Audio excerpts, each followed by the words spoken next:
En el testamento de mi abuelo recibí un cheque de 40 pesos millones. Mi padre me lo arrebató y lo quemó frente a todos, creyendo que me había destruido. Yo solo sonreí. El fuego era parte del plan y ellos activaron la trampa final. Si aún no estás suscrito al canal, haz clic en el botón de suscripción y activa la campanita para no perderte ninguna de nuestras historias. Tu apoyo significa todo para nosotros. Si esta historia te parece interesante, déjale un like. También me endartía saber de qué ciudad eres. Déjanos el nombre de tu ciudad en los comentarios. Ahora en pie ese universo que importaba era el que existía entre mis dos oídos, en el espacio acolchado de mis auriculares. Afuera, el mundo podía arder. La Ciudad de México podía rugir con su caos perpetuo de sirenas y bocinas. Pero dentro de mi estudio, yo era un dios silencioso que gobernaba un reino de frecuencias y ondas. Mi estudio no era grande. Era una habitación en la azotea de un edificio antiguo en la colonia San Rafael, un espacio que había adaptado con mis propias manos, invirtiendo cada peso que ganaba en paneles de absorción acústica en espuma con forma de pirámide que cubría las paredes como un extraño y oscuro jardín geométrico. La luz principal casi nunca se encendía. La única iluminación provenía del brillo azulado de 3 monitores que se alzaban como tótems tecnológicos sobre mi escritorio. En la pantalla central, un programa de audio multipista mostraba docenas de líneas de colores, cada una capa de sonido, una pieza del rompecabezas auditivo que estaba construyendo. En ese momento trabajaba en una escena para una película independiente, de un director joven y prometedor. Era una toma larga, casi 5 minutos de un personaje caminando por un paisaje desértico. Al amanecer no había diálogo. Todo el peso emocional recaía en el sonido. Mis dedos se movían con precisión sobre el teclado y el ratón, ajustando el crujido de la arena bajo las botas del personaje. Un sonido genérico de una librería de efectos, sino 5 capas distintas que había grabado yo mismo, mezcladas para dar la sensación exacta de cansancio y determinación. Añadía una capa sutil de viento, un lamento grave que no solo representaba el aire, sino la soledad del hombre. Cada clic era deliberado, cada ajuste, una pincelada en un lienzo invisible. Era un trabajo meticuloso, casi monacal, un oficio que mi familia era incapaz de comprender. Para mi padre, Augusto Castillo, magnate del imperio inmobiliario que llevaba nuestro apellido, mi trabajo era el equivalente a jugar con juguetes caros en un cuarto oscuro. Hacer ruiditos, me había dicho una vez con esa sonrisa condescendiente que reservaba para todo lo que no podía convertir en un contrato o una escritura. Espero que al menos te diviertas con tus ruiditos, Lisandro. El recuerdo de su voz, un barítono potente acostumbrado a dar órdenes, fue como una interferencia estática en mi concentración. Fruncí el ceño y subí ligeramente el volumen de mis auriculares, intentando ahogarlo con el sonido del viento que yo mismo había creado. Fue entonces cuando la vibración rompió mi santuario. Mi teléfono, boca abajo sobre una pila de libretas, zumbaba con insistencia. Sin quitarme los auriculares, lo miré. La pantalla se iluminó con un hombre que era a la vez un refugio y una herida. «Mamá». Sentí un nudo familiar en el estómago. Sabía por qué llamaba. La lectura del testamento del abuelo Ramiro era mañana. Y mi madre, Renata, siempre ejercía el rol de pacificadora, de embajadora de una tregua que nunca se firmaba. Su llamada sería un cóctel de súplicas y advertencias veladas. «Por favor, mi hijo, compórtate. Tu padre ya está muy tenso. No hagas una escena, te lo ruego». Dejé que el teléfono vibrara hasta que la pantalla se apagó. El silencio que siguió fue más pesado que el zumbido. Un zumbido bajo comenzó a formarse en mis oídos. Una frecuencia fantasma que no provenía de mis monitores. Era el sonido de la ansiedad. Mi vieja conocida. Mis dedos por sí solos abandonaron el ratón y comenzaron a trazar líneas invisibles sobre la superficie fría de mi escritorio, dibujando un laberinto sin salida. Era un tic nervioso, un mapa táctil para intentar navegar por mi propio caos interno. Volví a ponerme los auriculares, pero la magia se había roto. Ya no escuchaba el desierto ni la soledad del personaje. Escuchaba el silencio expectante del día siguiente. Un silencio cargado de historia, de reproches, de la sinfonía discordante que era mi familia. Sabía que debía asistir. Se lo había prometido al abuelo, pero cada fibra de mi ser se resistía a entrar de nuevo en esa ópera de falsedades, donde yo siempre era la nota disonante. Apagué los monitores. La habitación se sumió en una oscuridad casi total, rota solo por el débil parpadeo de un LED en la interfaz de audio. Me quedé quieto, escuchando el latido de mi propio corazón, un ritmo constante y solitario en medio del silencio. Mañana ese ritmo sería puesto a prueba. Mañana tendría que enfrentar la música. Ese zumbido en mis oídos, esa frecuencia fantasma siempre aparecía cuando pensaba en ellos. Era un portal. Me transportaba a otra noche, a otro sonido. El de mi arte siendo aplastado por un comentario. El de mi alma siendo reducida a un entretenimiento de sobremesa. Tenía 19 años. El imperio de mi padre, Castillo Inmobiliaria, celebraba su 20º aniversario con una fiesta extravagante en nuestra casa de las Lomas. La casa era menos un hogar y más una declaración de poder. Un mausoleo de mármol y cristal lleno de arte, que mi padre compraba por el nombre del artista, no por la obra en sí. El aire olía a perfume caro, a canapés de salmón y a la sutil arrogancia del dinero viejo y nuevo. Yo me sentía como un fantasma en mi propia casa.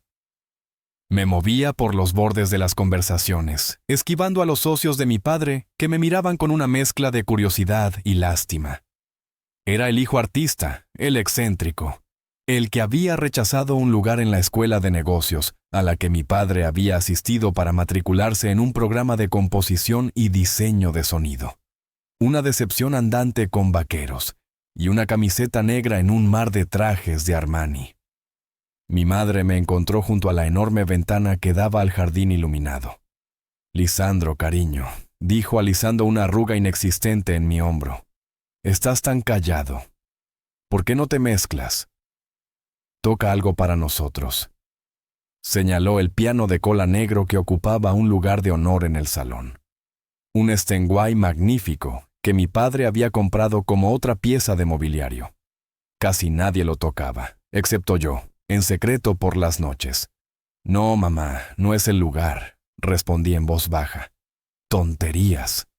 «A todos les encantaría», insistió con esa sonrisa tensa que significaba que la conversación no era una sugerencia, sino una orden amable. «Tu abuelo está aquí, tócale algo a él». Vi al abuelo Ramiro sentado en un sillón de cuero, observando la escena con sus ojos astutos, un poco apartado del epicentro del ruido. Él era el único que entendía. Él me había regalado mi primer teclado, mi primer software de música. Él era mi único aliado en esa jungla de apariencias. Por él, y solo por él cedí. El murmullo de las conversaciones bajó cuando me senté al piano. Sentí docenas de ojos sobre mí. Mis manos temblaban ligeramente al posarse sobre las teclas frías. Cerré los ojos, respiré hondo y me sumergí en mi mundo. Toqué una pieza que había compuesto esa misma semana, una melodía corta, melancólica, pero con un hilo de esperanza. Era una pieza sobre encontrar un pequeño espacio de silencio en medio de una ciudad ruidosa. Era mi historia. Durante 2 minutos, el salón se quedó en silencio, solo roto por la música. Puse todo mi sentimiento en esas notas. Cuando la última nota se desvaneció, hubo un momento de quietud, seguido de un aplauso educado, el tipo de aplauso que se le dan a un niño que ha recitado un poema. Abrí los ojos. Mi padre estaba de pie frente a mí con una copa de whisky en la mano, una amplia sonrisa en su rostro, pero sus ojos estaban fríos, calculadores. Se acercó, puso una mano en mi hombro y se dirigió a la multitud, no a mí. «Muy bien, hijo», dijo su voz resonando en la sala. «Un buen entretenimiento para mis invitados. Siempre es útil tener un músico en la familia». Y luego se rió, una risa corta y potente. El aire se me fue de los pulmones, Con una sola frase había demolido mi arte. Lo había degradado de una expresión del alma a un simple número de circo. No era su hijo compartiendo su pasión. Era el bufón de la corte, entreteniendo al rey y a sus vasallos. Miré al abuelo. Él no aplaudía. Su mandíbula estaba apretada y miraba a mi padre con una decepción tan profunda que era casi palpable. Me levanté del piano sin decir una palabra. Sentí las miradas de todos, la lástima, la incomodidad. Atravesé el salón, subí las escaleras y me encerré en mi habitación. Esa noche, el sonido del aplauso educado y la risa de mi padre se repitieron en mi cabeza como un disco rayado, una cacofonía de humillación. Esa fue la cicatriz, la nota rota en la sinfonía de mi relación con ellos. Fue la noche en que decidí que mi música, mi verdadero yo, nunca más sería expuesto en su teatro. Me mudaría. Encontraría mi propio estudio, mi propio silencio. Construiría un muro de sonido para protegerme de su ruido, y lo hice. Pero la memoria, como una melodía persistente, nunca se desvaneció del todo. Y ahora, 13 años después, el eco de esa noche resonaba con fuerza mientras me preparaba para volver a entrar en el escenario principal. El recuerdo de esa fiesta se desvaneció, pero la pesadez en mi pecho permaneció. Era el ancla que me unía a la promesa que le había hecho al abuelo Ramiro. Lo visité por última vez 3 semanas antes de que muriera. El hospital era un lugar de sonidos esterilizados, el pitido rítmico de los monitores, el susurro de los zapatos de las enfermeras sobre el linóleo, el murmullo apagado de las televisiones en otras habitaciones, un contrapunto clínico a la vitalidad que siempre había definido a mi abuelo. Él ya no era el roble que yo recordaba, el fundador del Imperio Castillo. Era una figura frágil bajo sábanas blancas, pero sus ojos, aunque hundidos, aún conservaban esa chispa de inteligencia astuta, esa capacidad de ver más allá de la superficie. «Lisandro», dijo, su voz un susurro ronco. Me acerqué. El olor antiséptico se mezclaba con el aroma familiar de su loción de afeitar. «Abuelo», respondí tomando su mano huesuda. Estaba fría. Él ignoró las banalidades sobre su salud. Sus ojos se fijaron en los míos con una intensidad que desmentía su fragilidad. «Escúchame con atención. No tenemos mucho tiempo». Asentí mi garganta repentinamente seca. Tu padre comenzó y se detuvo para tomar aire. Augusto es un buen hombre de negocios. Sabe construir edificios, sabe negociar contratos, pero ha olvidado cómo construir personas y ha olvidado cómo escuchar. Hizo una pausa y su mirada se volvió lejana por un instante. Él solo oye el ruido del dinero. Es un ruido fuerte, ensordecedor. Le ha impedido oír cualquier otra cosa durante años. Apretó mi mano con una fuerza sorprendente. Tu don, Lisandro, es que tú sí escuchas. Escuchas el silencio entre las notas. Escuchas la verdad detrás de las palabras. No dejes nunca que el ruido de tu padre te vuelva sordo. ¿Me entiendes? Sí, abuelo. Lo entiendo. Bien. Se relajó un poco contra la almohada. Señaló con la barbilla un pequeño paquete sobre la mesita de noche. Era una caja de madera de cedro, pequeña y sin adornos. Eso es para ti. La tomé. Era ligera, pero se sentía densa de significado. No la abras, ordenó. No todavía. Ábrela, solo sientes que te han quitado la brújula. Si intentan borrar tu mapa, lo sabrás cuando ocurra. Metí la caja en el bolsillo de mi chaqueta. El calor de la madera era reconfortante.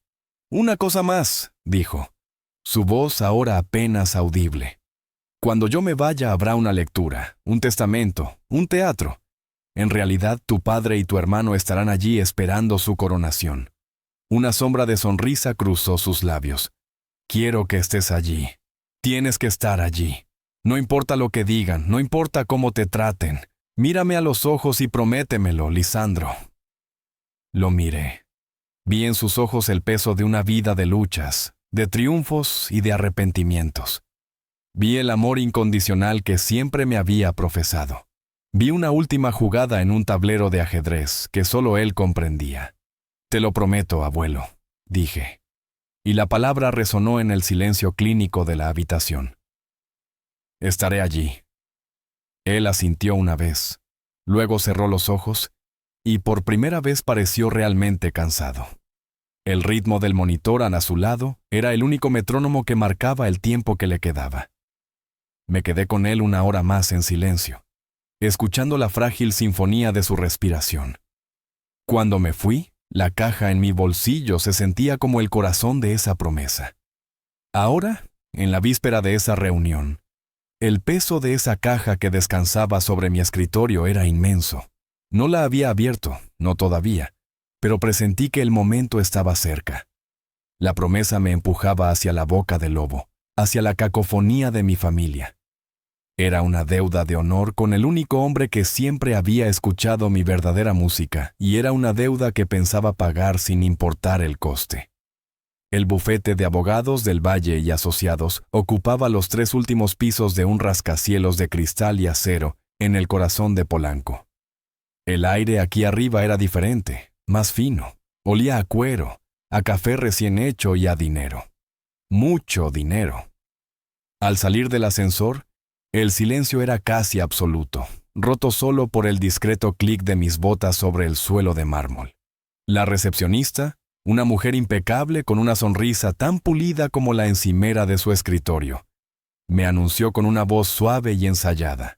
Me condujo por un pasillo adornado con arte abstracto, hasta una puerta de caoba maciza. La sala de juntas a señor Castillo.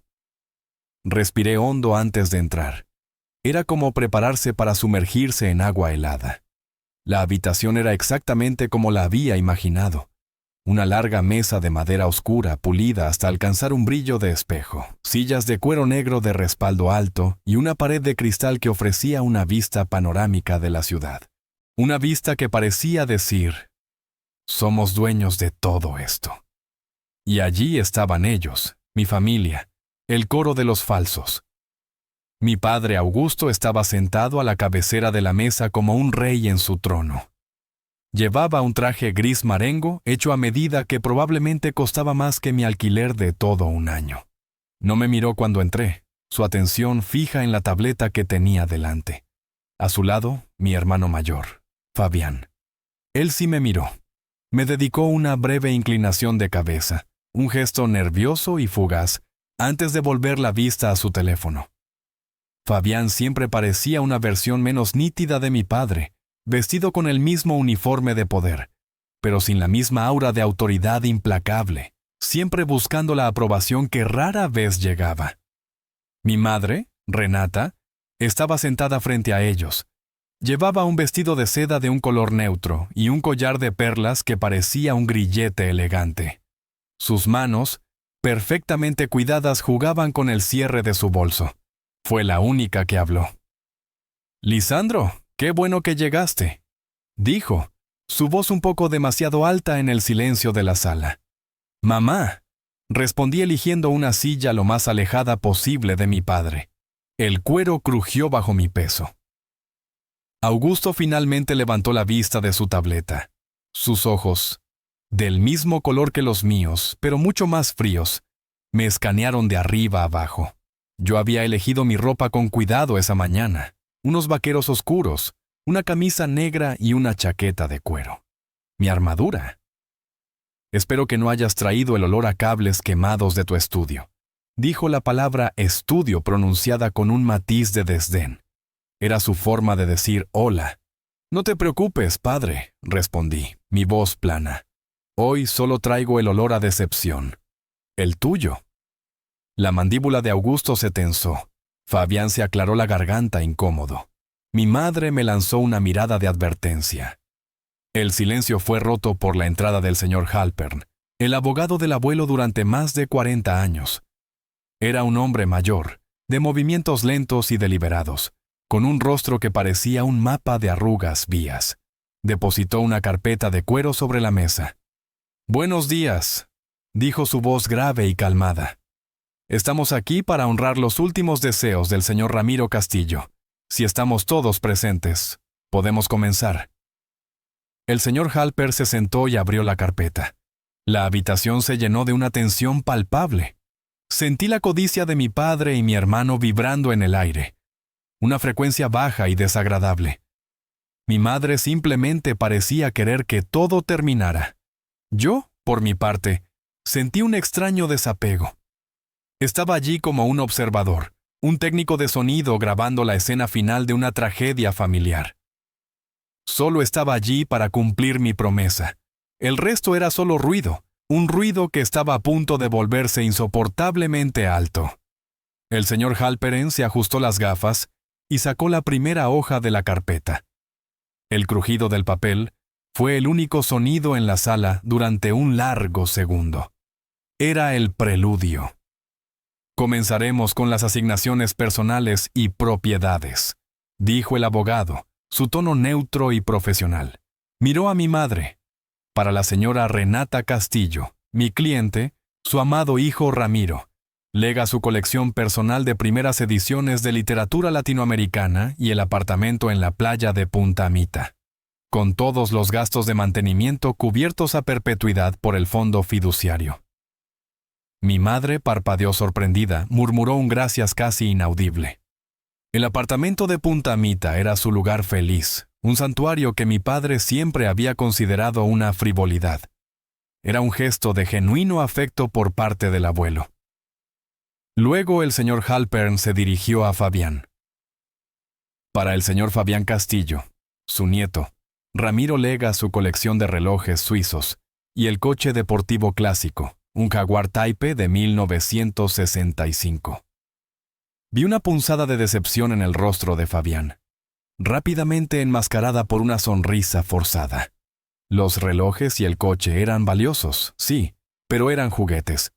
Fabián esperaba un trozo del imperio, no baratijas de lujo. El abuelo siempre fue generoso, dijo su voz sonando hueca. Mi padre Augusto no había reaccionado. Permanecía inmóvil esperando el plato principal. Sabía que las propiedades y los objetos eran solo la obertura. El señor Halpern carraspeó y pasó a la siguiente página. Y para su hijo Augusto Castillo. La tensión en la sala se hizo tan densa que se podría haber cortado con un cuchillo.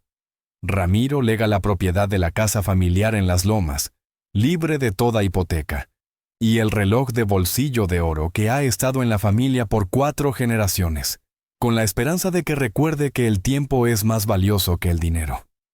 Silencio. Un silencio atronador.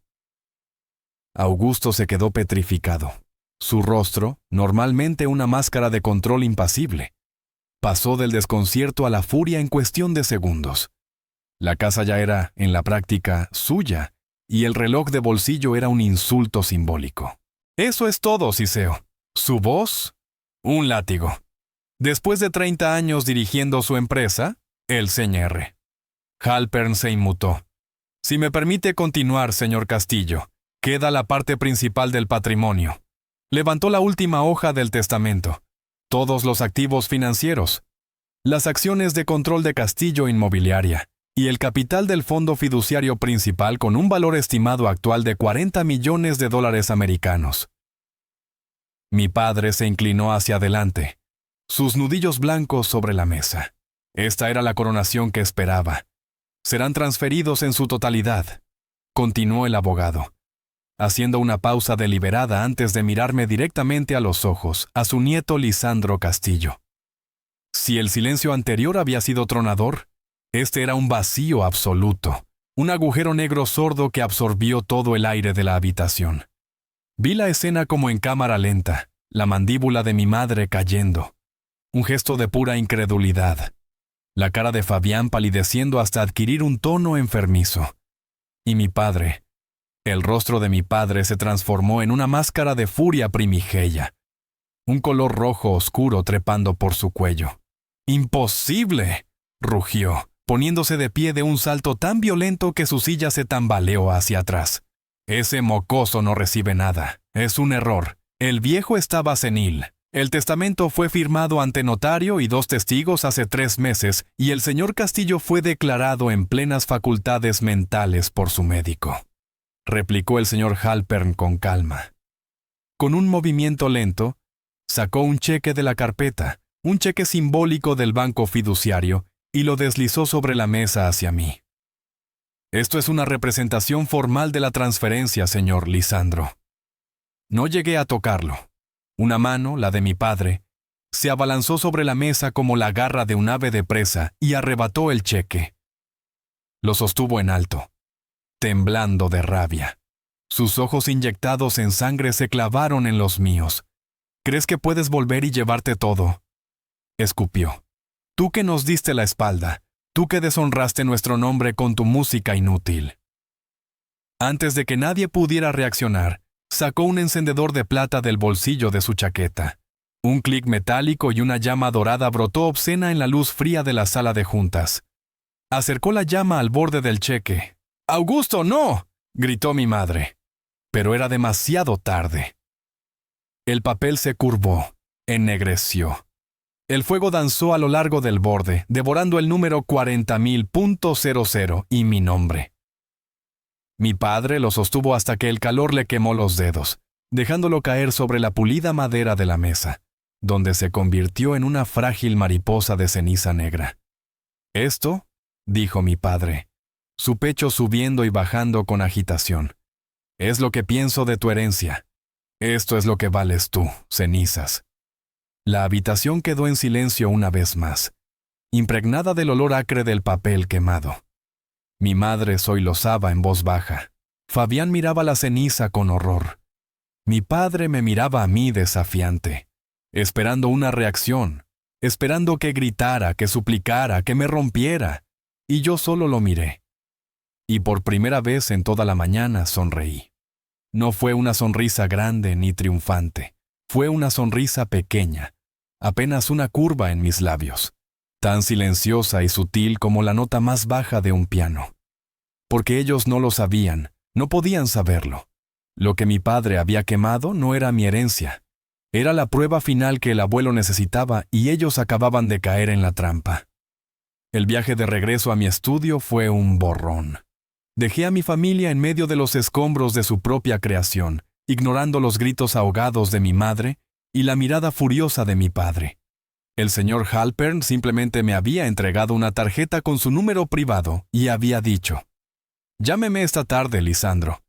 Su abuelo lo anticipó todo. No caminé, floté. El caos de la ciudad, los sonidos del tráfico, todo parecía lejano, como si lo escuchara a través de un filtro grueso. La única realidad era el zumbido de adrenalina en mis venas y el peso reconfortante de la promesa cumplida. Una vez en la seguridad de mi estudio, cerré la puerta con llave y me apoyé en ella, respirando hondo por primera vez. El aire olía a polvo y a electrónica mi santuario. Mis ojos se posaron en la pequeña caja de madera de cedro que descansaba sobre mi escritorio. Ábrela, solo sientes que te han quitado la brújula. Si intentan borrar tu mapa, lo sabrás cuando ocurra. Las palabras del abuelo resonaron en mi mente. Oh, lo sabía. Acababan de intentar prenderle fuego a mi mapa delante de mis propios ojos. Me senté en mi silla, la que tenía la marca de incontables horas de trabajo, y tomé la caja. La madera era suave y cálida al tacto. No tenía cerradura, solo una tapa que encajaba a la perfección. Con dedos que temblaban ligeramente, la abrí. El interior estaba forrado con terciopelo negro. No contenía un tesoro de joyas ni fajos de billetes. Contenía dos objetos. El primero era una carta doblada, sellada con el anillo de mi abuelo. Rompí el sello con cuidado. La caligrafía de Ramiro, temblorosa por la edad, pero aún elegante y firme, cubría la página. Mi querido Lisandro, si estás leyendo esto, significa que Augusto ha hecho exactamente lo que temía. Su orgullo y su ira son como una tormenta sorda, incapaz de escuchar la razón. Ha quemado el cebo y al hacerlo te ha dado la justificación que necesitas. El cheque que quemó era real pero intrascendente. Una simple formalidad. La verdadera transferencia, la que importa, la que es irrevocable, se completó hace un mes. Eres desde entonces el único beneficiario y gestor del fideicomiso Castillo. Eres el dueño legal y absoluto. Pero esto, mi niño, No es una simple batalla legal. Es una guerra por tu identidad. Intentarán desacreditarte, anularte. Creerán que sin acceso inmediato al dinero eres impotente. Se equivocan. Tu poder nunca ha estado en el dinero. Ha estado en tu capacidad de ver y escuchar lo que otros ignoran. El segundo objeto en esta caja es tu verdadera arma. Úsala con la misma precisión con la que compones tu música. Augusto dejó de escucharme hace años. Ahora tendrá que escucharte a ti con todo mi amor y mi confianza, tu abuelo Ramiro. Dejé la carta a un lado, mi corazón latiendo con una mezcla de pena y una extraña euforia. Él lo había sabido todo. Había orquestado esta sinfonía final con una precisión de maestro. Mis ojos se volvieron hacia el segundo objeto en la caja. Era una memoria USB, pero no una cualquiera. La carcasa no era de plástico, sino de la misma madera de cedro de la caja, pulida y suave. En un lado, grabadas a láser, estaban mis iniciales LC. Tomé el USB. Se sentía pesado, cargado de potencial. Lo conecté al puerto de mi ordenador. Una única unidad apareció en mi escritorio. Al abrirla, encontré una carpeta llamada La verdadera herencia. Dentro había un único archivo PDF. Lo abrí. Era el documento de transferencia del fideicomiso, con cada página escaneada en alta resolución. Estaban todas las firmas, la del abuelo, la de los testigos, la del notario, la del representante del banco y, al final, un sello oficial con fecha de un mes atrás. Era irrefutable, era una fortaleza legal, pero había algo más. Al final del PDF había una página adicional. Un apéndice contenía una lista de archivos de audio, con nombres como Conversación AC y JM. Llamada FCRBB. Todos con fechas de los últimos 6 meses. Junto a la lista, una nota escrita a mano por el abuelo y escaneada. Augusto cree que las paredes no tienen oídos. Se olvida de que yo las construí. Mi pulso se aceleró. No era solo un documento legal. Era una caja de Pandora y mi abuelo acababa de darme la llave. La euforia de la revelación me duró exactamente hasta la mañana siguiente. Me desperté sintiendo, por primera vez en años, una extraña ligereza, la sensación de tener un camino claro por delante. Decidí empezar el día con un pequeño acto de normalidad. Comprar un café excelente y unos pasteles frescos en una panadería artesanal que me encantaba. Un pequeño lujo para celebrar el inicio de una nueva era. Llegué a la panadería. El olor a pan recién horneado y a café molido me envolvió como un abrazo. Pedí mi orden y cuando llegó el momento de pagar, saqué mi tarjeta de débito con una sonrisa. La pasé por el terminal. Un pitido agudo. Rechazada. Fruncí el ceño. Extraño. Sabía que tenía fondos suficientes. Pruebe de nuevo, por favor, le dije al joven barista. Lo intentó de nuevo. Mismo resultado. Lo siento, señor. La tarjeta no pasa. Una pequeña semilla de inquietud comenzó a brotar en mi pecho. Saqué mi tarjeta de crédito personal, la que usaba para emergencias. Rechazada.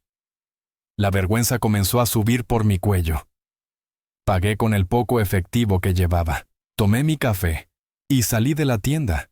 Mi apetito por los pasteles completamente evaporado. De pie en la acera, saqué mi teléfono y abrí la aplicación de mi banco. Introduje mi contraseña. La pantalla de carga giró durante un instante, y luego apareció un mensaje en letras rojas. Cuenta no encontrada. Por favor, contacte con su sucursal. El corazón me dio un vuelco. Esto no era un error técnico. Era deliberado. Marqué el número de atención al cliente del banco, mi mano un poco temblorosa. Después de navegar por un laberinto de menús automáticos, finalmente hablé con un agente. Buenos días. Mi nombre es Lisandro Castillo. Estoy intentando acceder a mi cuenta, pero la aplicación dice que no existe. Hubo un tecleo silencioso al otro lado de la línea. El agente carraspeó su tono de repente vacilante. Un momento, señor Castillo. Estoy revisando su perfil. Más tecleo. Un silencio que se alargó demasiado. Señor Castillo, según nuestro sistema, su cuenta fue marcada como inactiva. ¿Inactiva? ¿Por qué la usé ayer? Bueno, Inactiva no es la palabra precisa, dijo el agente. Su voz ahora casi un susurro. La cuenta fue cerrada. El motivo registrado es fallecimiento del titular. Sentí como si el suelo se abriera bajo mis pies. El ruido de la calle, los coches, las voces, todo se desvaneció en un zumbido sordo. Fallecimiento, logré decir mi propia voz sonando lejana. Debe haber un error, señor. El cierre fue procesado esta mañana a primera hora. Recibimos una notificación oficial, un certificado de defunción. Colgué antes de que pudiera decir nada más. Antes de que mi voz se quebrara, me apoyé contra una pared, respirando agitadamente. Un certificado de defunción. Mi certificado de defunción. No estaban intentando desacreditarme, no estaban intentando anularme, estaban intentando borrarme. Literalmente, una hora más tarde, la pesadilla se confirmó en la oficina del registro civil. Era un edificio gris y deprimente, lleno de gente y del olor a desesperación y burocracia. Después de una larga espera, una mujer de rostro cansado detrás de un cristal protector tecleó mi nombre en su sistema. Miró el monitor, parpadeó y luego me miró a mí con una extraña mezcla de pena y confusión. «Hay un problema, joven», dijo en voz baja. «Usted, bueno, según el sistema, usted está legalmente fallecido». «Eso es imposible», dije, mi voz temblando a pesar de mis esfuerzos. Ella suspiró y giró el monitor hacia mí. Y allí estaba en letras negras sobre un fondo blanco digital, Lisandro Castillo. Estatus fallecido. Se presentó un certificado de defunción hace 2 semanas. Explicó su tono monótono, como si estuviera acostumbrada a las tragedias burocráticas. Causa de la muerte, accidente. Fue certificado por un familiar directo, un tal Augusto Castillo. Augusto, mi padre. Sentí una oleada de frío que no tenía nada que ver con el aire acondicionado de la oficina. Esto no era solo por el dinero. Era un acto de una crueldad tan profunda, tan calculada, que me dejó sin aliento. Me habían despojado de mi herencia y ahora me habían despojado de mi propia existencia. Tendrá que iniciar un proceso de corrección, dijo la mujer, su voz ahora teñida de una lástima genuina. Presentar pruebas de vida, testigos, puede tardar meses, a veces más. No respondí. Simplemente me di la vuelta y salí de ese edificio gris, de vuelta al sol brillante de una ciudad en la que legalmente yo ya no existía. Era un fantasma, un eco, una nota borrada del pentagrama de la vida y la sinfonía de mi padre, una marcha fúnebre compuesta para mí. Acababa de empezar a sonar. Salí a la calle sintiéndome completamente despojado, como un instrumento al que le han arrancado las cuerdas. El mundo seguía girando, los coches seguían fluyendo, la gente seguía con sus vidas, pero yo me había convertido en un espectador invisible, una anomalía. ¿Cómo se lucha por una herencia cuando ni siquiera existes legalmente? Caminé sin rumbo, mis pies llevándome por calles familiares que de repente parecían extrañas. Cada rostro que pasaba era un recordatorio de mi inexistencia. ¿Cómo podría alquilar un nuevo estudio si éste fallaba? ¿Cómo podría firmar un contrato?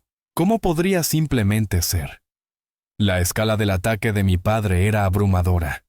Era un jaque mate brillante y despiadado. Mis pasos casi por instinto me llevaron a la pequeña calle donde se encontraba la cocina de Carmen, el modesto restaurante que era mi refugio no oficial. Era un lugar pequeño con apenas 6 mesas, manteles de cuadros y un aroma constante a guisos caseros y a café de olla. Entré. Carmen, la dueña, una mujer de unos 60 años con un rostro surcado de arrugas amables y una sonrisa perpetua, estaba detrás del mostrador. Me vio entrar y su sonrisa se amplió, pero luego, al ver mi expresión, se transformó en una mirada de genuina preocupación.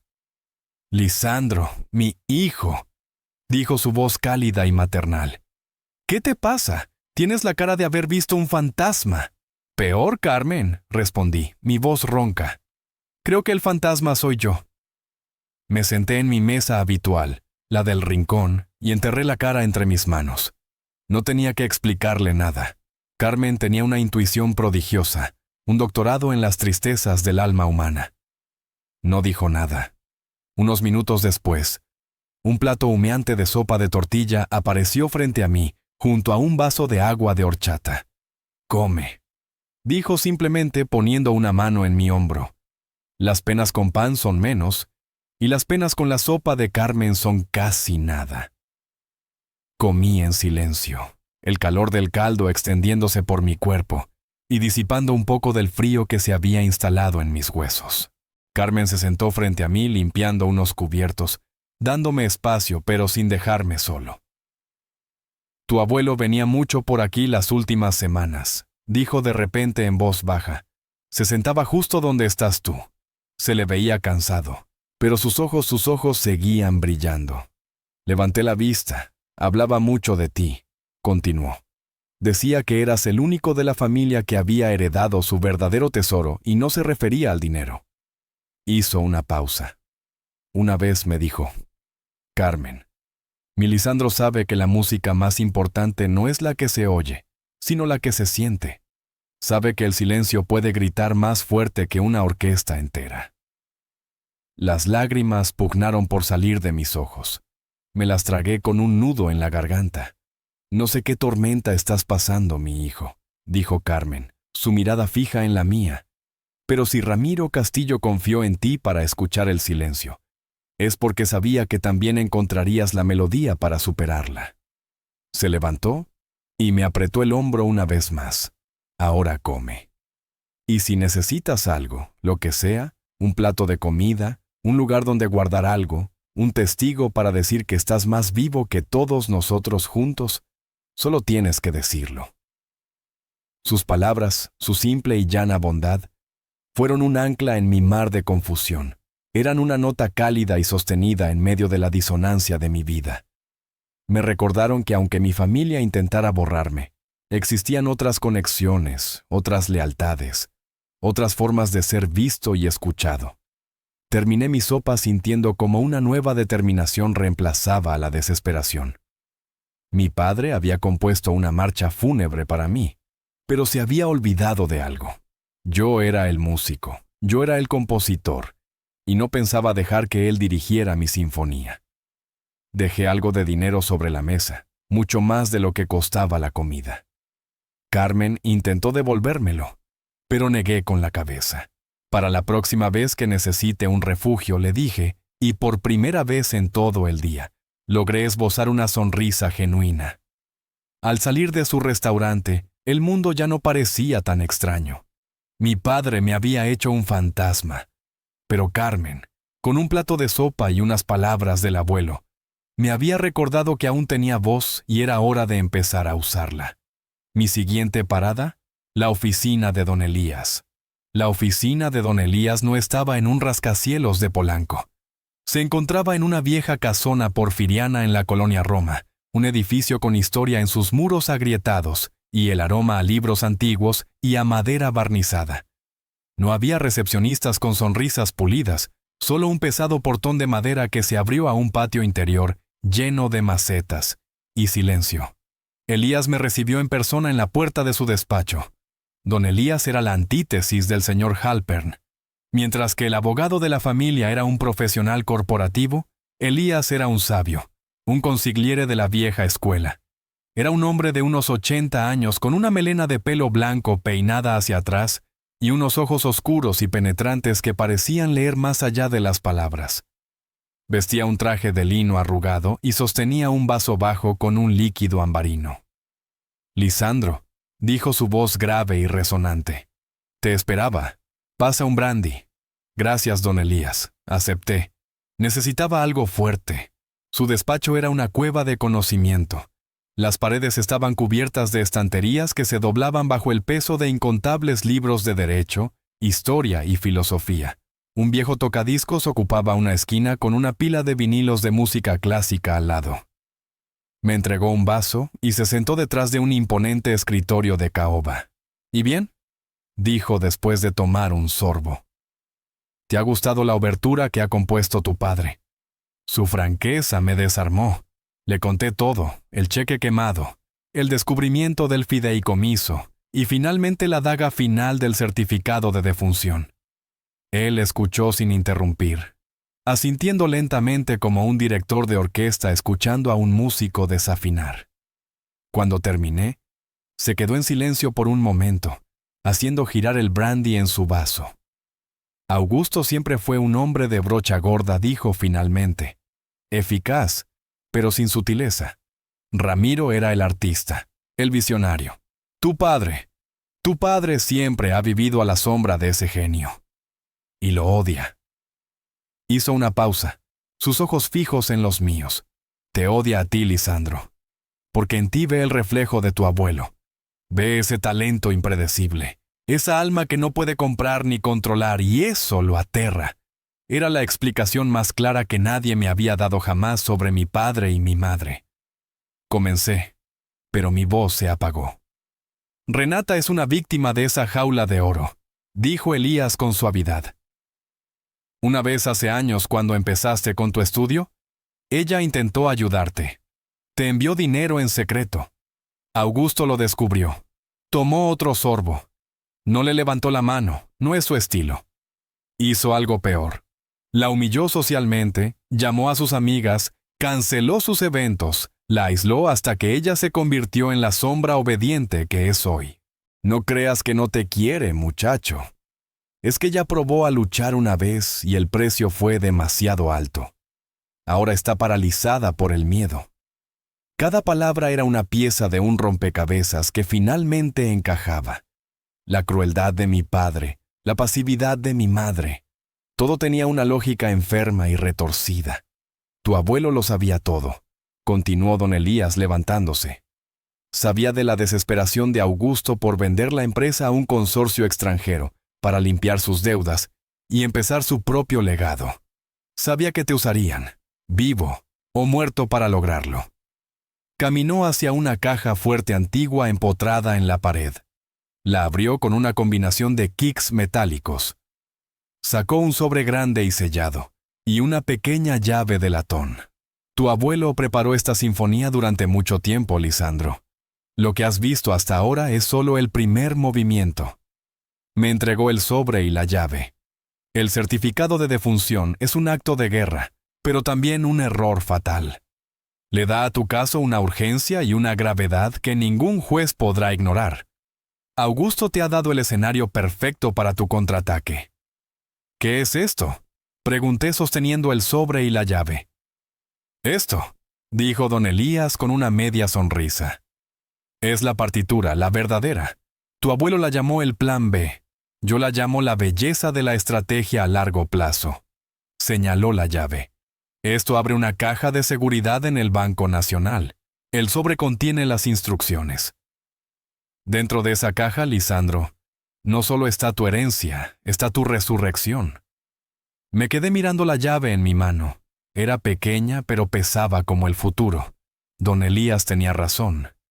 Mi padre me había puesto en el escenario. Pensaba que yo era la víctima de su ópera trágica. Qué equivocado estaba. Yo era el director y estaba a punto de tomar la batuta. Las instrucciones en el sobre de don Elías eran claras y precisas, como una partitura bien escrita.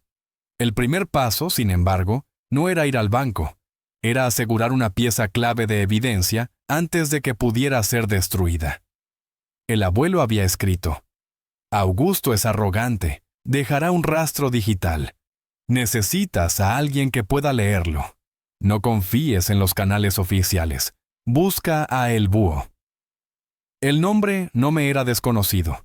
En el pequeño y unido mundo de los creadores de contenido independiente de la ciudad, El Búho era una leyenda, un fantasma en la máquina, un hacker de sombrero blanco que a veces ayudaba a artistas a recuperar trabajos robados o a exponer fraudes, siempre por motivos propios y nunca por dinero.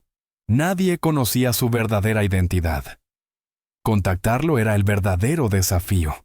Mi propia red de contactos en el mundo del sonido era mi única pista.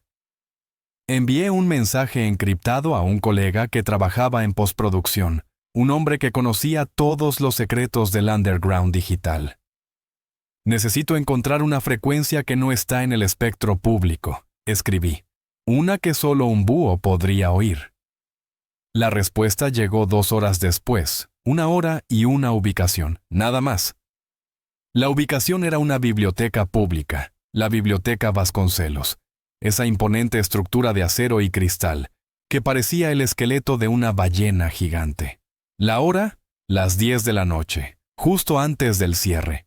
Llegué puntualmente, la biblioteca estaba casi vacía, el silencio solo roto por el eco de los últimos visitantes. Seguí la única instrucción adicional del mensaje, sección de filosofía. Pasillo de los estoicos.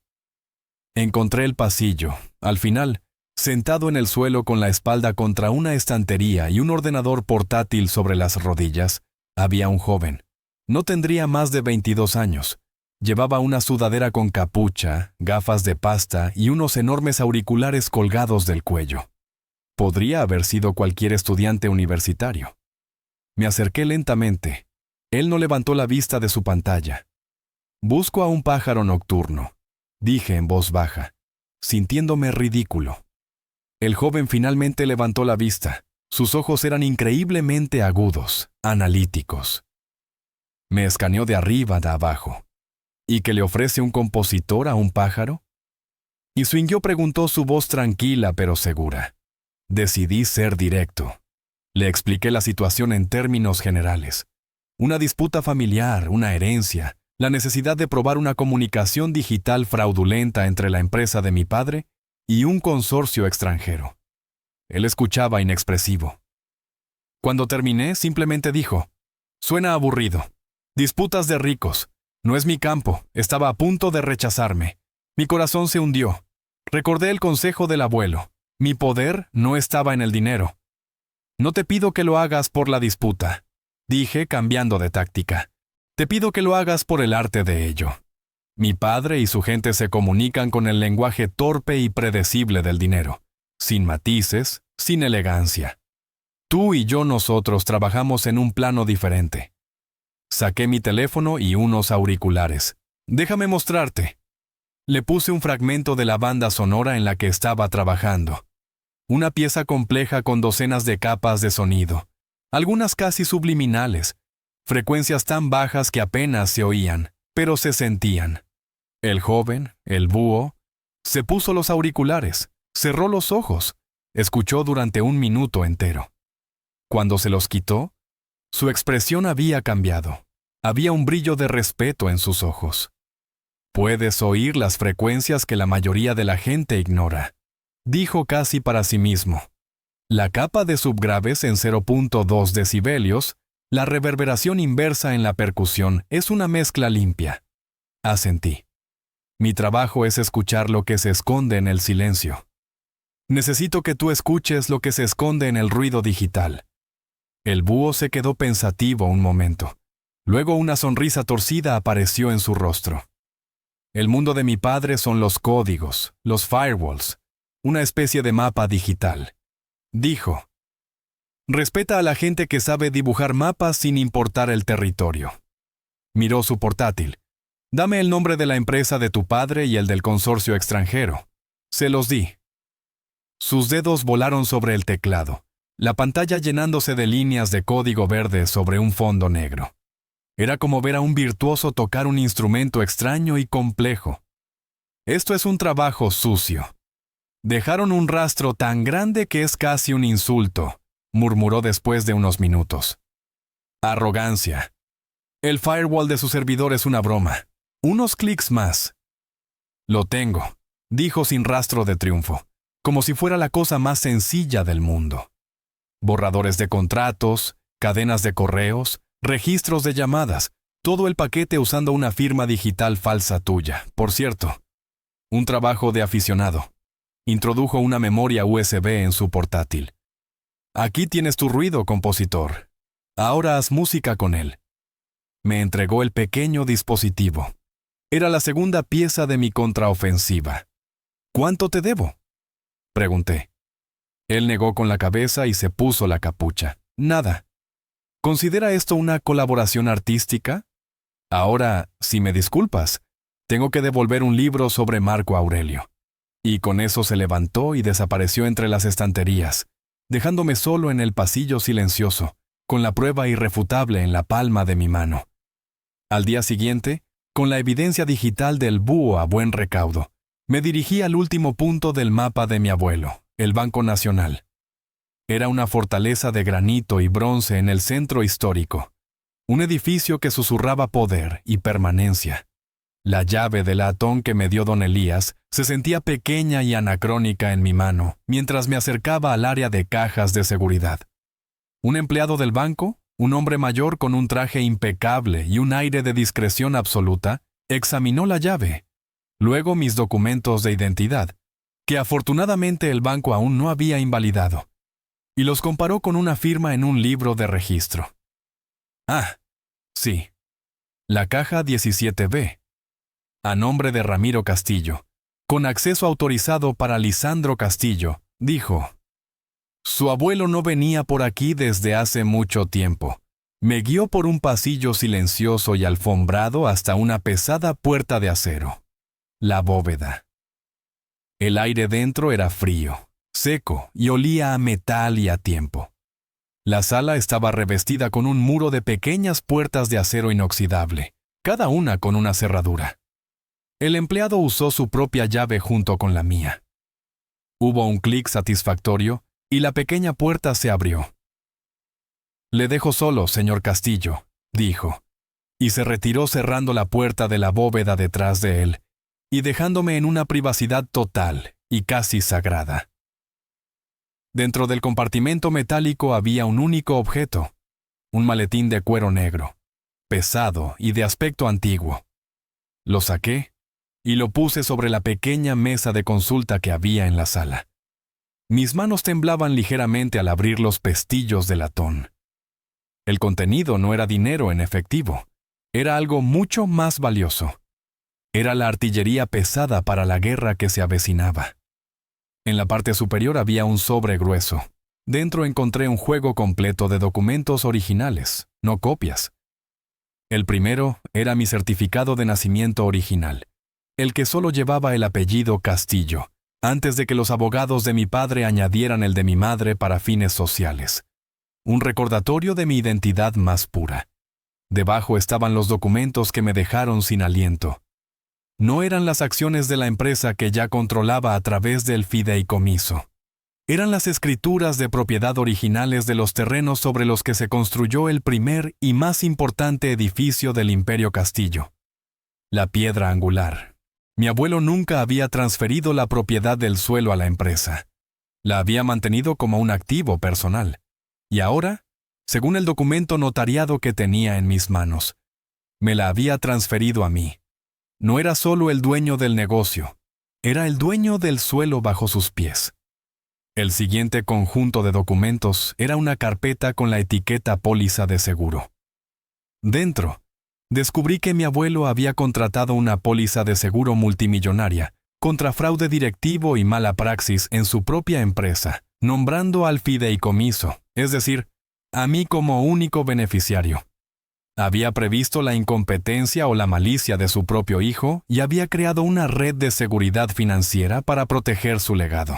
Y finalmente, en el fondo del maletín había dos objetos más: un pequeño dispositivo de grabación de audio de aspecto inofensivo y un disco duro externo con una sola etiqueta amarilla pegada: la Sinfonía de la Justicia. Sostuve el disco duro en mi mano. Era frío y pesado.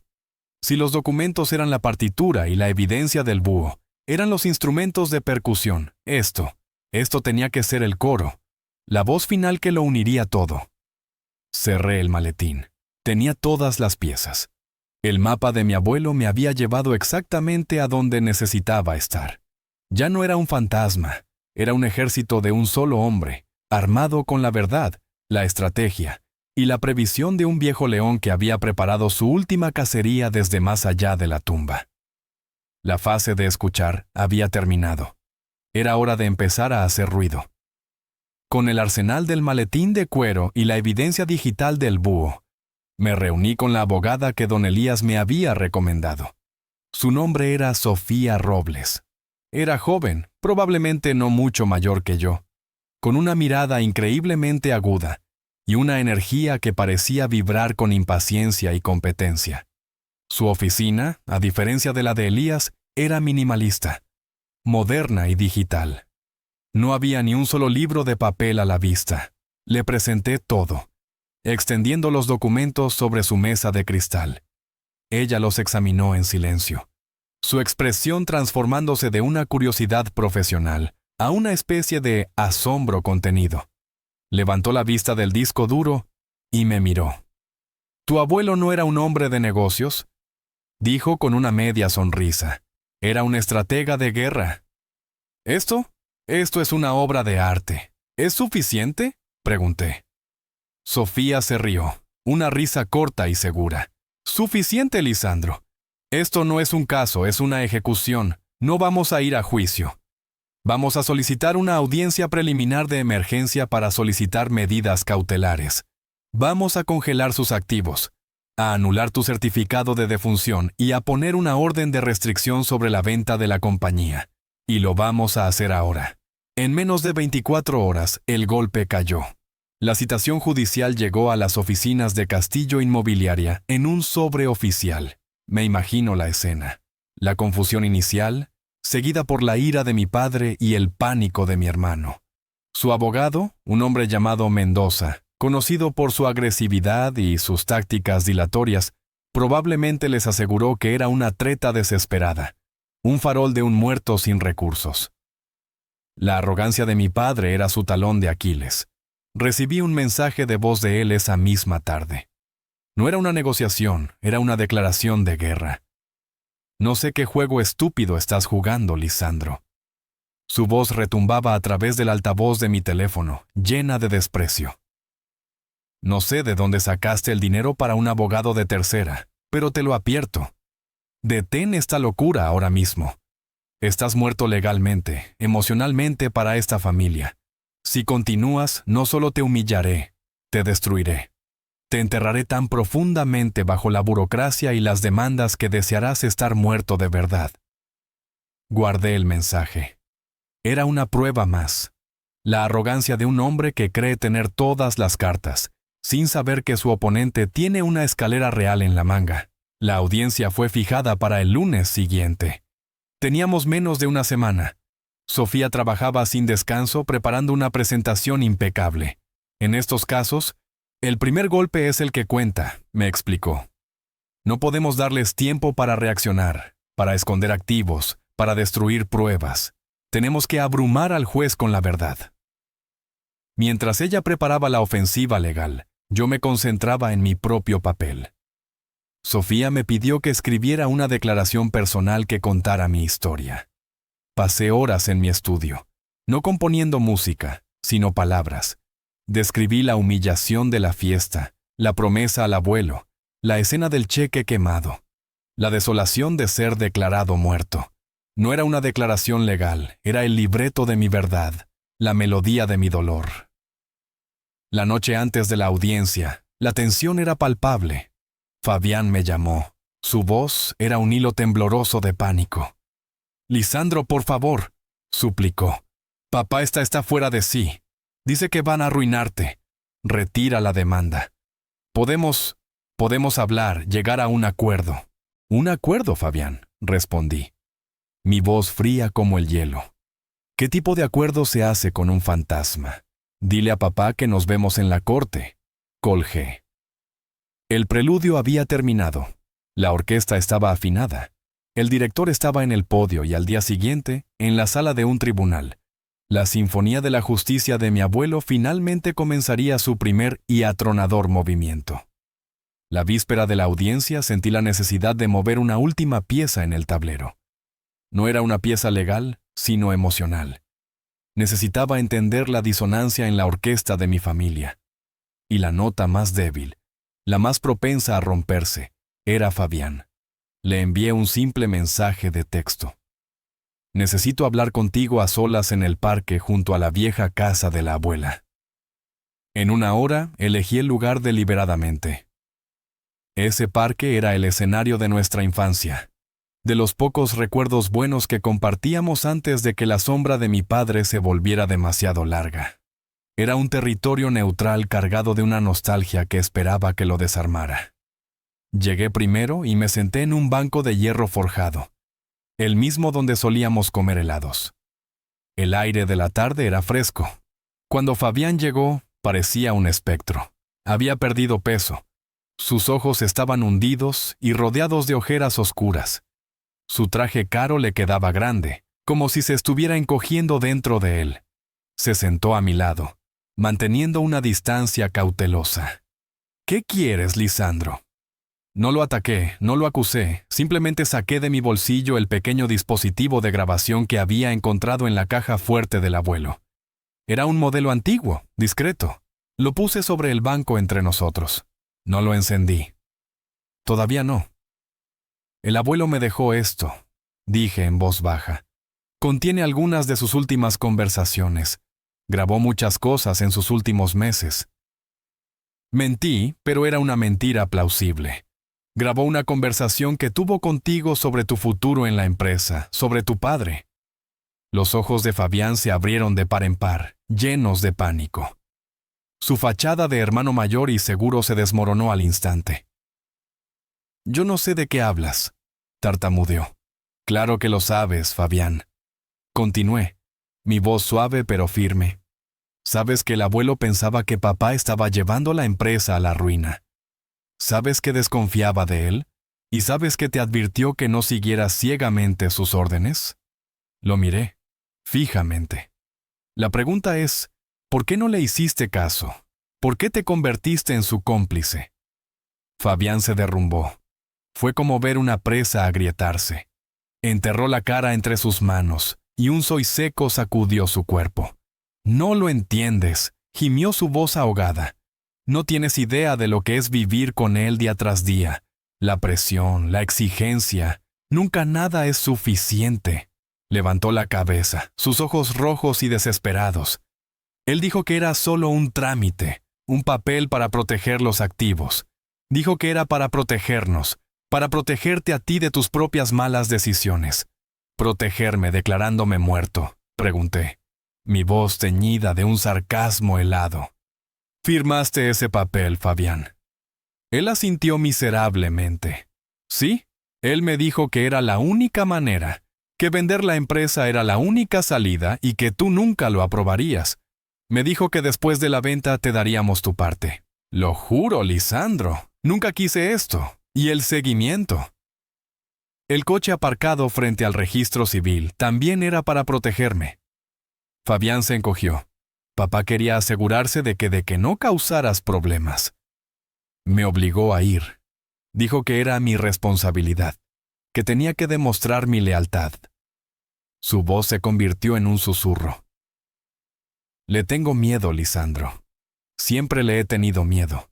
Toda mi vida ha sido un intento de complacer a un hombre que es imposible de complacer. Pensé que si le ayudaba con esto, tal vez por fin estaría orgulloso de mí». Era una confesión patética y desgarradora. No había malicia pura en Fabián, solo una debilidad abecta, una cobardía que se había convertido en un veneno. Mientras hablaba, mi pulgar discretamente había presionado el pequeño botón rojo del dispositivo de grabación. La luz diminuta, casi invisible, parpadeaba, capturando cada palabra, cada sollozo, cada nota desafinada de su confesión. «El abuelo te quería, Fabián», dije. Mi voz suavizándose por un instante. «Solo quería que fueras tu propio hombre, no el eco de papá». «Ya es demasiado tarde para eso», susurró él secándose las lágrimas con el dorso de una mano temblorosa. Tomé el dispositivo de grabación y me levanté. Nunca es demasiado tarde para elegir de qué lado de la historia quieres estar. Lo dejé allí. Un hombre roto en un banco del parque de nuestra infancia. No sentí triunfo, solo una profunda y amarga tristeza. La debilidad de mi hermano era otra de las víctimas de la tiranía de mi padre, pero su confesión, su área de desesperación acababa de convertirse en el testimonio más poderoso de mi arsenal. La sala del tribunal era un espacio solemne, revestido de madera oscura y con un techo alto que parecía absorber el sonido. El aire olía a ser a parapisos y a decisiones antiguas. Me senté junto a Sofía Robles en la mesa del demandante. Llevaba un traje oscuro, no como el uniforme de poder de mi padre, sino como una armadura propia. Era mi forma de mostrar respeto por el proceso, por la batalla que se avecinaba. Mi padre, mi madre y Fabián se sentaron en la mesa opuesta. Augusto proyectaba una confianza arrogante, susurrando al oído de su abogado, Mendoza, y lanzándome miradas de puro desdén. Fabián no podía mirarme a los ojos. Mantenía la vista fija en la mesa, su rostro pálido y tenso. Mi madre parecía una estatua de mármol, frágil y a punto de romperse. El juez, un hombre llamado Kinley, entró y la sala se puso en pie. Tenía fama de ser un hombre de pocas palabras, con una baja tolerancia al drama y un profundo respeto por la letra de la ley. Nos estudió a todos por encima de sus gafas antes de sentarse. «Señorita Robles», dijo, su voz un barítono seco. «¿Puede comenzar?» Sofía se levantó, su presencia calmada y deliberada. «Gracias, señoría. Estamos aquí hoy en una audiencia de emergencia para solicitar medidas cautelares en el caso de la herencia del difunto Ramiro Castillo, y más urgentemente para revertir un acto de fraude de una naturaleza extraordinaria». Mendoza, el abogado de mi padre, soltó una risita burlona. «Objeción, señoría. Lenguaje sensacionalista denegada», dijo el juez Kinley sin pestañear. «Continúe, señorita Robles». Sofía asintió. «Señoría, no solo afirmamos que nuestros clientes, la familia Castillo aquí presente, han intentado suprimir ilegalmente la última voluntad y testamento del señor Ramiro Castillo. Afirmamos que para facilitar sus objetivos financieros han cometido un acto impensable. Han declarado legalmente muerto a mi cliente, el señor Lisandro Castillo». Un murmullo recorrió la pequeña audiencia en la sala. El juez Kinley levantó una ceja, su expresión endureciéndose. «Presentamos como prueba A», dijo Sofía colocando un documento en el proyector, «el certificado de defunción del señor Lisandro Castillo presentado ante el registro civil hace 3 semanas. Y como prueba B, al propio señor Lisandro Castillo, muy vivo, sentado ante usted». La sencillez del argumento era brutal. Mendoza se puso de pie. «Señoría, esto es claramente un error administrativo monumental, que mis clientes ya estaban en proceso de rectificar. Es absurdo sugerir que un error administrativo que coincide convenientemente con sus intentos de vender la empresa familiar, una venta que requiere la firma del heredero principal», interrumpió Sofía, su voz afilándose. «Presentamos como prueba C una serie de correos electrónicos y borradores de contratos obtenidos de los servidores del consorcio internacional VGH Holdings, que demuestran una negociación avanzada para la venta de Castillo Inmobiliaria. Notará, señoría, que el borrador final del contrato está pendiente de la firma del heredero del patrimonio Castillo y, convenientemente, incluye una cláusula que acelera el proceso en caso de fallecimiento del mismo». La cara de Augusto se puso roja. Mendoza empezó a farflar. «Pruebas obtenidas ilegalmente, señoría Aqueo. Las pruebas fueron entregadas anónimamente a mi oficina, señoría», mintió Sofía con aplomo. «Pero su contenido es verificable y nos lleva a la pregunta clave. ¿Quién se beneficia de la muerte de mi cliente?». Sofía hizo una pausa dejando que la pregunta flotara en el aire. Luego se giró para mirar a Fabián, que parecía a punto de desmayarse. «Quizás el hermano de mi cliente pueda arrojar algo de luz sobre este error administrativo». Sofía sostuvo un pequeño reproductor de audio. «Presento como prueba de una grabación de una conversación con el señor Fabián Castillo, realizada ayer. Con su permiso, señoría, me gustaría reproducir un fragmento». El juez Kinley asintió. Sofía apretó el botón y la voz temblorosa y desesperada de Fabián llenó el silencio de la sala. «Papá quería asegurarse de que no causaras problemas. Me obligó a ir. Le tengo miedo, Lisandro». El sonido de la confesión de Fabián fue la nota final de la primera parte de nuestra sinfonía. La arrogancia en el rostro de mi padre se hizo añicos, reemplazada por una furia helada dirigida a su hijo mayor. Mendoza se quedó sin palabras. El juez Quinley levantó una mano. «¿Suficiente, señorita Robles?» Su mirada se posó sobre la mesa de mi familia, fría y dura como el granito. El crescendo había alcanzado su punto máximo. El silencio que siguió fue el más devastador de todos. La sala del tribunal se había sumido en un silencio tenso y pesado. La confesión grabada de Fabián todavía parecía flotar en el aire. Una admisión de culpabilidad que había destrozado la defensa de su familia antes de que siquiera comenzara. Fabián estaba hundido en su silla, su rostro pálido como la cera. Mi padre lo miraba con un odio tan puro que era casi tangible. El abogado Mendoza, visiblemente sacudido, intentó un último y desesperado contraataque. «Señoría, esta grabación es una coacción evidente. Mi joven cliente estaba bajo un estrés emocional extremo, siendo manipulado por su hermano». «Manipulado para decir la verdad, señor Mendoza», interrumpió el juez Quinley, su voz cortante. «Ahorre al tribunal sus teatros». Su mirada se desplazó de Mendoza a mi padre y luego a mí. Se ajustó las gafas. «Señorita Robles ha presentado un caso convincente de fraude y coerción. Sin embargo, la cuestión central sigue siendo la intención del testador, el señor Ramiro Castillo. Sus clientes sostienen que él nunca habría». Fue en ese momento cuando Sofía pronunció las palabras que mi abuelo había escrito para ella. «Señoría», dijo, su voz clara y resonante. El propio Ramiro Castillo anticipó esta misma objeción y dejó una última declaración, un testimonio final para esta misma corte. Se giró hacia el gran monitor de la sala que hasta ahora había estado apagado. «Con su permiso, me gustaría presentar la prueba». El juez asintió, su curiosidad claramente picada. Sofía hizo una señal a su asistente, quien presionó una tecla en un ordenador portátil. Las luces de la sala se atenuaron ligeramente y el monitor cobró vida. La imagen que apareció llenó la pantalla. Era mi abuelo Ramiro. No estaba en un hospital ni en una oficina. Estaba en mi estudio sentado en mi silla frente a mi piano electrónico con mis monitores y mi equipo de sonido de fondo. Llevaba un suéter cómodo y aunque se le veía frágil, sus ojos mirando directamente a la cámara eran tan agudos y vivos como siempre. La calidad de la imagen y el sonido era profesional. Yo mismo lo había ayudado a grabarlo sin saber su propósito final. «Hola», comenzó. Su voz grave, la misma que recordaba de mis conversaciones con él. «Si están viendo esto», hizo una pausa, y su mirada pareció atravesar la pantalla y posarse directamente en mi padre.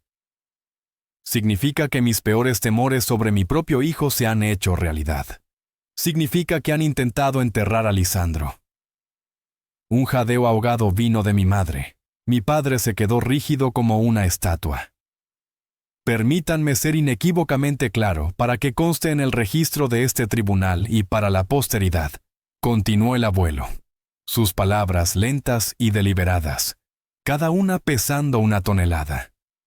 «Tomé la decisión de nombrar a Lisandro como mi único heredero principal, con total conocimiento, en plenas facultades mentales y sin ninguna presión.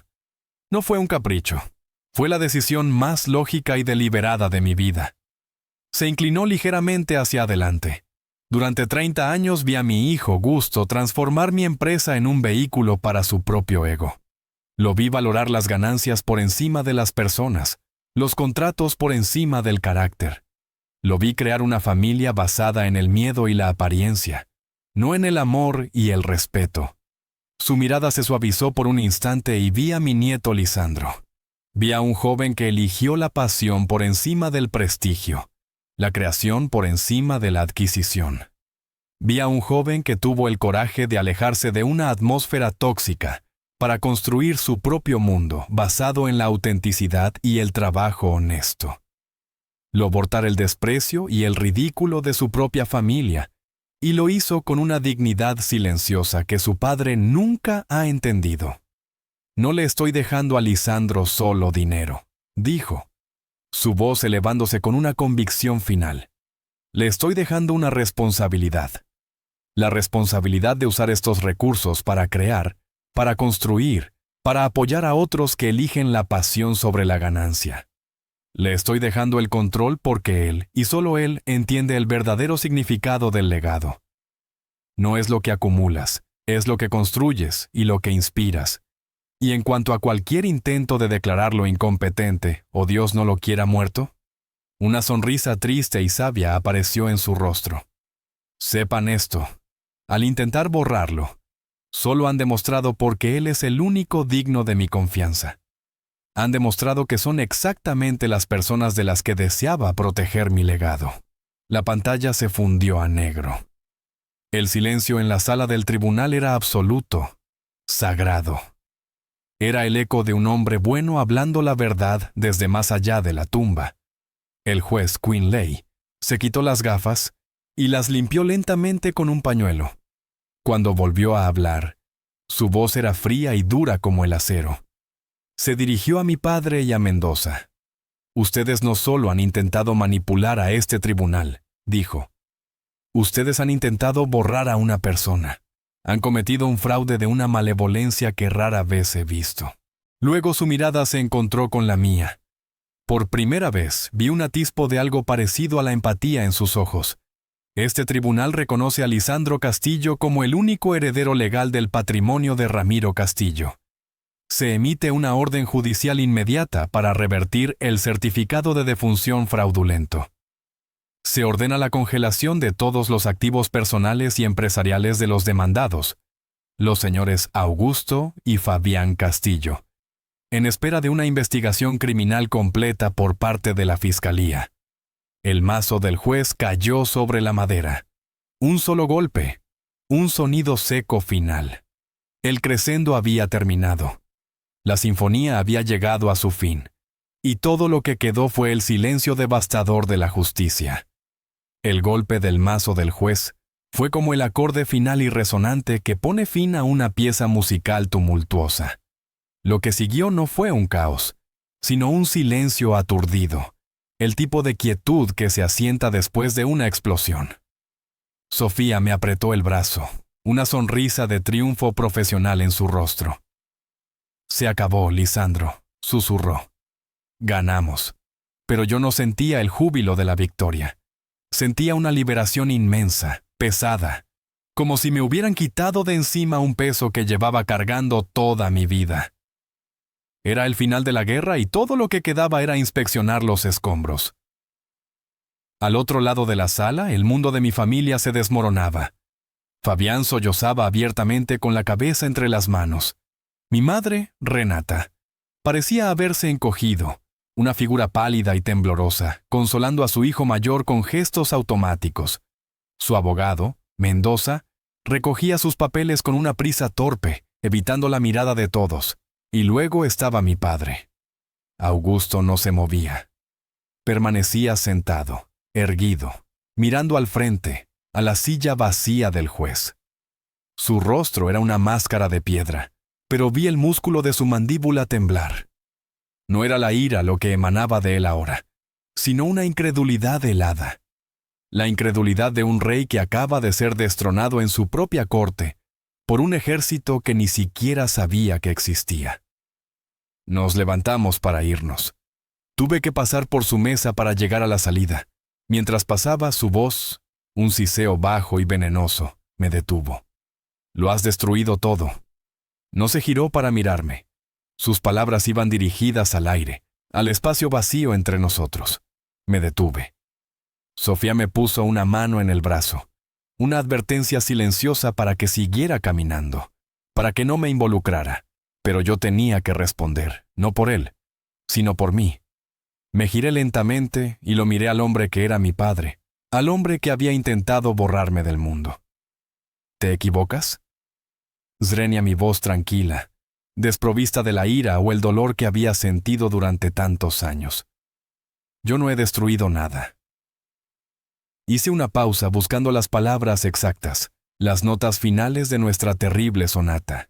Tú construiste esta casa sobre cimientos de miedo y orgullo. Se ha derrumbado por su propio peso. Yo solo he abierto las ventanas para que entrara la luz. Por primera vez se giró y me miró. En sus ojos no vi odio, sino algo mucho peor, un vacío absoluto. La mirada de un hombre que ha perdido no solo su dinero y su poder, sino su propia narrativa, la historia que se contaba a sí mismo sobre quién era. Tú, mi propia sangre, susurró como si la idea fuera incomprensible.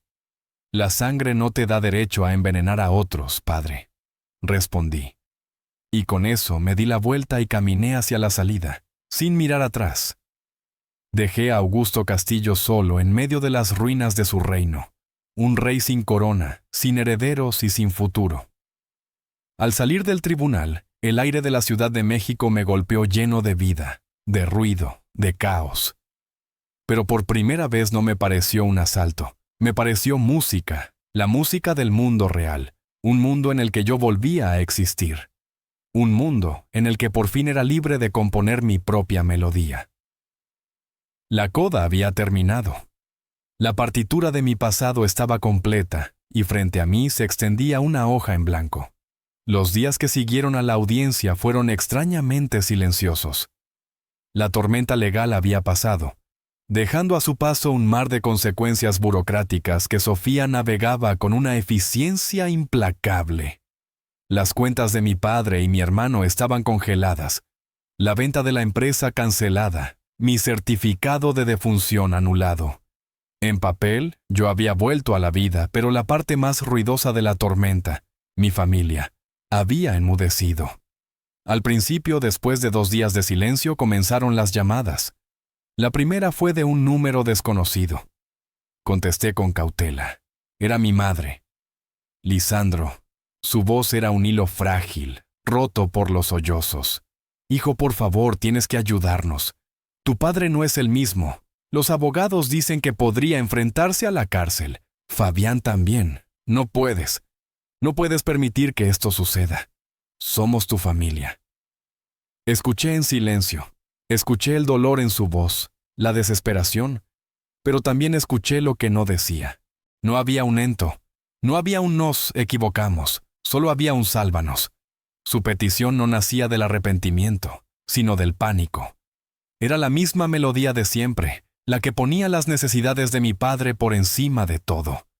Lo siento, mamá, dije. Y mi voz sonó más cansada que cruel. Ya no puedo ser parte de esa orquesta. Colgué antes de que pudiera responder mi corazón pesado. No sentía placer en su sufrimiento, pero sentía una claridad absoluta de que mi participación solo perpetuaría el ciclo. Perdonarlos ahora no sería un acto de gracia, sino de autosabotaje. Sería como invitar al pirómano a vivir en tu casa recién reconstruida. Luego vinieron los mensajes de Fabián, decenas de ellos. Un torrente de disculpas desesperadas, de promesas de cambio, de recuerdos de nuestra infancia. ¿Recuerdas cuando construimos ese fuerte en el parque? Siempre fuimos tú y yo contra el mundo, liso.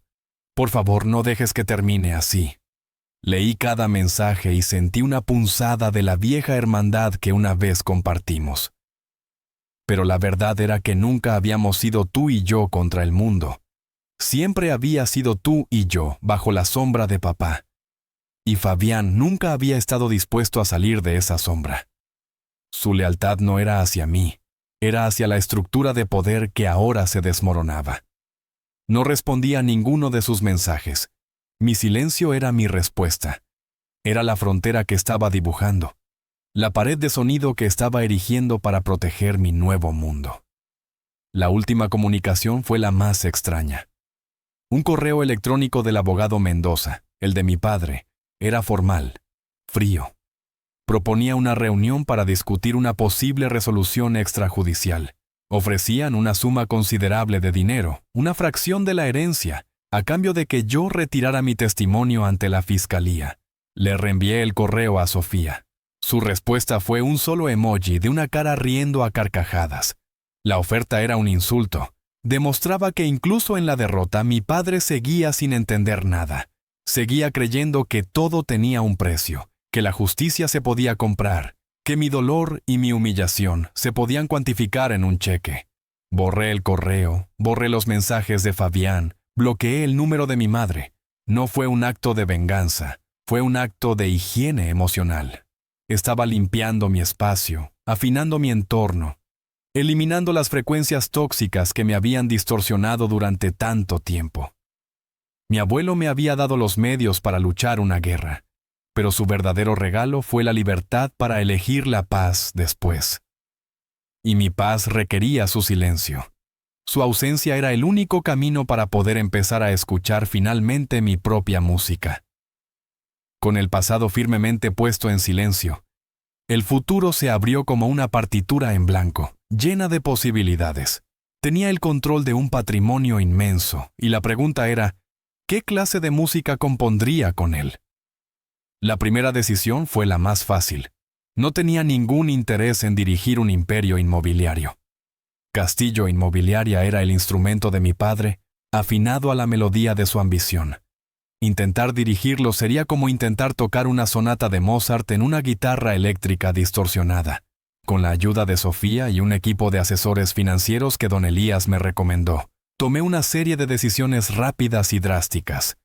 Vendimos una parte significativa de las acciones de la compañía a un grupo inversor más estable, asegurando su continuidad para los empleados inocentes, pero cediendo el control directivo. Utilicé mi poder como propietario de los terrenos clave para negociar condiciones que protegieran los puestos de trabajo. No quería destruir el legado del abuelo, solo purgarlo del veneno de mi padre. La mayor parte del capital liberado, junto con los fondos del fideicomiso, se destinó a un nuevo proyecto, uno que era verdaderamente mío, pero que honraba el espíritu de mi abuelo. Compré un antiguo cine abandonado en la colonia Doctores, un barrio con una rica historia cultural, pero con pocos recursos. Era un edificio hermoso, con una fachada art déco y un interior que, aunque en ruinas, todavía conservaba el eco de miles de historias contadas en su pantalla. Durante los siguientes 6 meses, me sumergí en ese proyecto, no como un supervisor distante, sino como un creador. Trabajé con arquitectos y diseñadores para transformar el viejo cine en algo nuevo. Lo llamamos la Fundación de la Gaceta Sonora Ramiro Castillo. No era una organización benéfica tradicional, era un centro creativo de vanguardia. El antiguo patio de butacas se convirtió en una sala de conciertos y proyecciones de última generación. Las viejas oficinas se transformaron en estudios de grabación y postproducción de sonido, equipados con la mejor tecnología, pero accesibles a precios simbólicos para cineastas independientes, músicos emergentes y estudiantes de sonido sin recursos.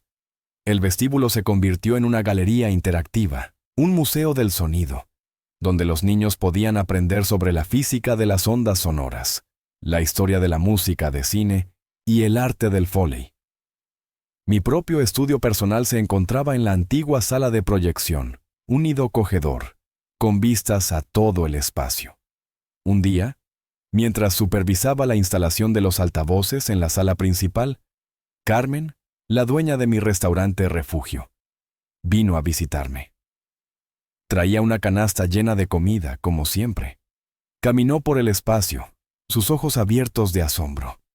Vio a un grupo de jóvenes estudiantes de cine experimentando con micrófonos, a un compositor trabajando en un piano en una de las salas de ensayo.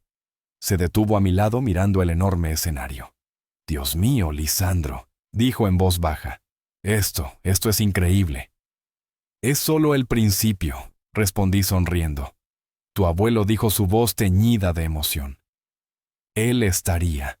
No tengo palabras para decir lo orgulloso que estaría. Él construyó edificios para que la gente viviera. Tú has construido un edificio para que sus almas canten. Sus palabras me llegaron al corazón. Eso era exactamente. No estaba construyendo con ladrillos y cemento como mi padre. Estaba construyendo con frecuencias y armonías. Estaba creando un espacio donde nuevas voces pudieran ser escuchadas, donde nuevas historias pudieran encontrar su banda sonora. No estaba gestionando un patrimonio, estaba invirtiéndolo en la creatividad, en la comunidad, en el futuro. Estaba tomando el ruido del dinero y transformándolo en música. Una alquimia que mi padre nunca podría haber concebido.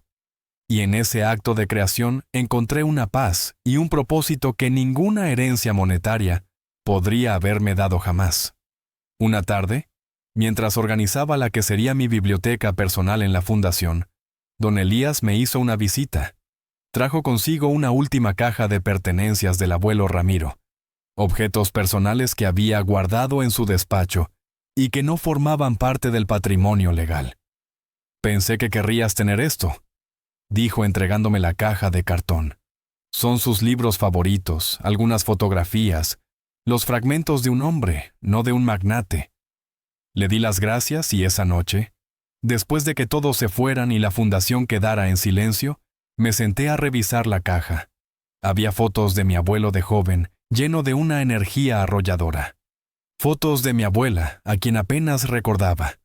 Fotos mías y de Fabián de niños antes de que las grietas se hicieran demasiado profundas. Y había libros, volúmenes gastados de poesía, de historia, de filosofía. El abuelo era un lector voraz.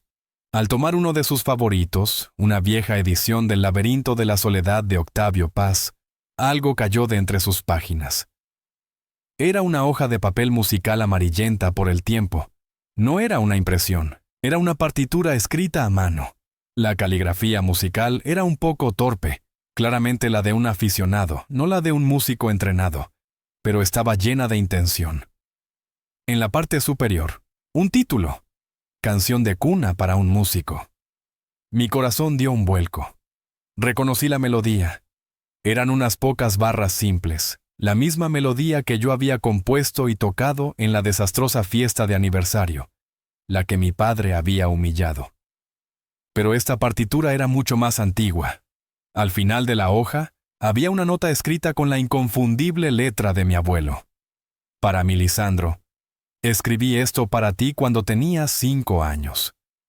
La noche en que descubriste el viejo piano de tu abuela y tocaste tus primeras notas disonantes con una alegría tan pura. Vi el fuego en tus ojos esa noche. El fuego de un creador. Supe que tu camino sería diferente. A lo largo de los años te he visto desarrollar esa pequeña melodía, pulirla, hacerla tuya, sin saber nunca que yo había plantado la primera semilla. Ha sido uno de los mayores placeres secretos de mi vida escucharte crecer a través de tu propia música. Tu padre nunca lo entenderá. Él nació en un mundo de ruido, y el ruido lo ha consumido.